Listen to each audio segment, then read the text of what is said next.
Assalamualaikum warahmatullahi wabarakatuh. Alhamdulillah, wassalatu wassalamu ala rasulillah wa ala alihi wa sahbihi wa mawala, amma ba'du. Sahabat ihwafillah rahimakumullah, berjumpa kembali dengan saya Yadi Pamanah Rasa dalam acara Ngopi Ngobrol Penuh Inspirasi. Sahabat ihwafillah rahimakumullah, Al-Quran adalah kitab suci umat Islam. Menurut bahasa, Al-Quran artinya adalah bacaan, terambil dari kata qara'a. Sedangkan menurut istilah ulama ulumul Quran, Al-Quran artinya kalamullah, firman Allah, al-munazzalu, yang diturunkan ala Muhammadin, kepada Nabi Muhammad SAW, biwasitati Jibril alaihissalam, dengan pelantara Jibril alaihissalam, al-muta'abad bitilawati, yang dinilai ibadah ketika membacanya. Kapan Al-Quran itu turun? Dan apa fungsinya? Dan bagaimanakah sikap kita sebagai seorang muslim terhadap Al-Quran? Kita akan bahas satu persatu. Sahabat ikhwafillah rahimakumullah, Al-Quran turun dalam 3 tahap. Tahap pertama, Al-Quran turun dari yang maha tinggi, yaitu Allah subhanahu wa ta'ala, ke Lauhil Mahfuz. Kemudian dari Lauhil Mahfuz turun ke Baitul Izzah atau Sama'ud Dunya, langit dunia. Dan dari langit dunia inilah Al-Quran turun kepada baginda Nabi Muhammad SAW secara berangsur-angsur melalui malaikat Jibril alaihissalam. Turunnya Al-Quran dari Lauhil Mahfuz ke Baitul Izzah itu pada malam Al-Qadar, itu malam kemuliaan. Sebagaimana firman Allah di dalam surat Al-Qadar, A'udzu billahi minasyaitonir rajim, inna anzalnahu fi lailatul qadr. Sesungguhnya kami, kata Allah, menurunkan Al-Quran pada malam Al-Qadar atau malam kemuliaan.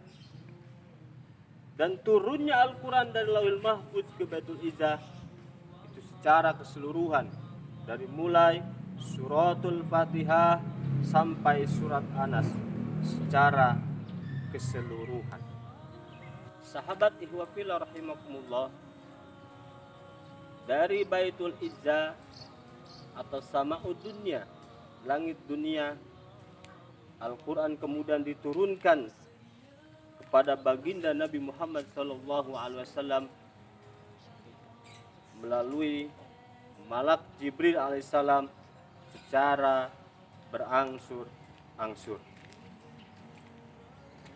Dan wahyu pertama yang turun kepada baginda Nabi Muhammad SAW menurut sebagian ulama adalah permulaan surat Al-Alaq yang berbunyi, Iqra bismi rabbikal ladzi khalaq, khalaqal insana min 'alaq, Iqra wa rabbukal akram, alladzi 'allama bil qalam, 'allamal insana ma lam ya'lam. Permulaan turunnya Al-Quran kepada baginda Nabi Muhammad SAW menurut sebagian ulama itu jatuh pada tanggal 17 Ramadan. Oleh karena itu, malam 17 Ramadan sering diperingati sebagai malam nuzulul Quran, yaitu malam turunnya kitab suci Al-Quran. Sahabat ihwafillah rahimakumullah, apa tujuan turunkannya kitab suci Al-Quran? Allah Subhanahu wa taala memberikan penjelasan kepada kita bahwa tujuan atau fungsi diturunkannya kitab suci Al-Qur'an adalah sebagai hudan, petunjuk, pedoman hidup umat manusia. Syahrul Ramadan alladzi unzila fihi al-Qur'an hudan linnas, yaitu bulan suci Ramadan, bulan diturunkannya kitab suci Al-Qur'an, hudan linnas, sebagai pedoman, petunjuk bagi umat manusia. Maka Al-Qur'an berfungsi sebagai solusi dari problematika kehidupan umat manusia, mulai dari lahir sampai dia meninggal. Maka jika kita ingin selamat dalam menempuh perjalanan menuju Allah Subhanahu wa taala, jadikanlah Al-Qur'an sebagai way of life, jalan hidup. Sahabat ihwafillah rahimakumullah, kemudian apa sikap kita sebagai seorang muslim terhadap Al-Qur'an? Jawabannya adalah 5M. M yang pertama adalah mengimani, meyakini bahwa Al-Qur'an benar-benar kalamullah, firman Allah, bukan hasil cipta manusia. Dzalikal kitabu la raiba fi. Kitab Al-Qur'an ini tidak ada keraguan di dalamnya, benar-benar firman Allah Subhanahu wa taala. Jadi yang pertama sikap kita adalah mengimani bahwa Al-Qur'an adalah kalam. Kemudian M yang kedua adalah mempelajari. Maka sikap kita sebagai seorang muslim setelah kita mengimani bahwa Al-Qur'an kalamullah adalah mempelajarinya, mulai dari belajar membacanya sampai belajar memahaminya. Nabi sallallahu alaihi wasallam bersabda, khairukum man ta'allama al-Qur'an wa 'allamahu. Sebaik-baik kalian adalah orang yang belajar Al-Qur'an dan mengajarkannya. M yang ketiga adalah membacanya. Setelah kita belajar membaca Al-Qur'an, maka kita harus membaca Al-Qur'an. Wahyu pertama yang turun kepada baginda Nabi Muhammad SAW berbunyi, Iqra, bacalah. Maka sikap kita sebagai seorang muslim harus membaca Al-Qur'an.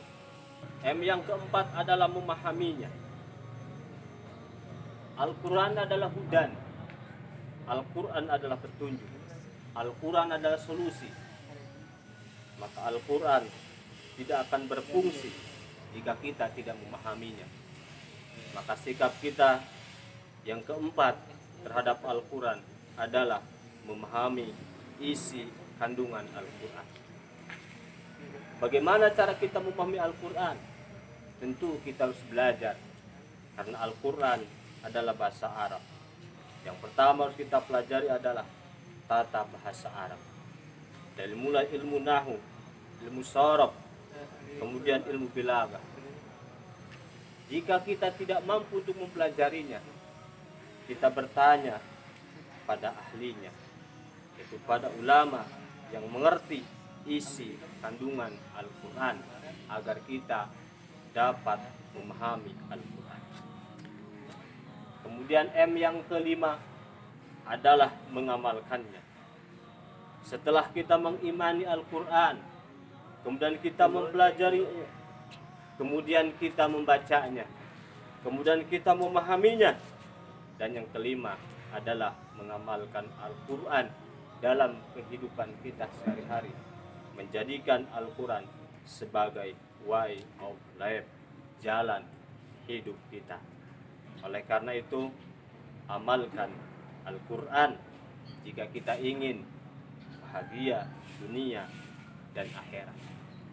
Sahabat ikhwafil rahimakumullah, kesimpulan dari pertemuan kita kali ini, Al-Quran adalah kalamullah yang diturunkan oleh Allah Subhanahu wa Ta'ala kepada baginda Nabi Muhammad SAW sebagai hudan, petunjuk untuk umat manusia, solusi dari problematika kehidupan umat manusia.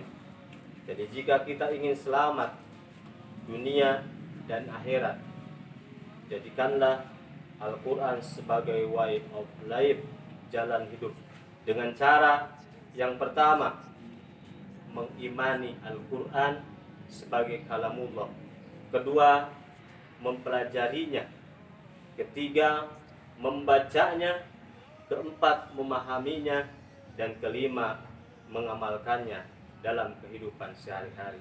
Sahabat ikhwafil rahimakumullah, demikian pertemuan kita kali ini. Kita akan berjumpa di waktu dan tema yang berbeda. Mohon maaf. Terima kasih. Wallahul muwaffiq ila aqwamit thoriq.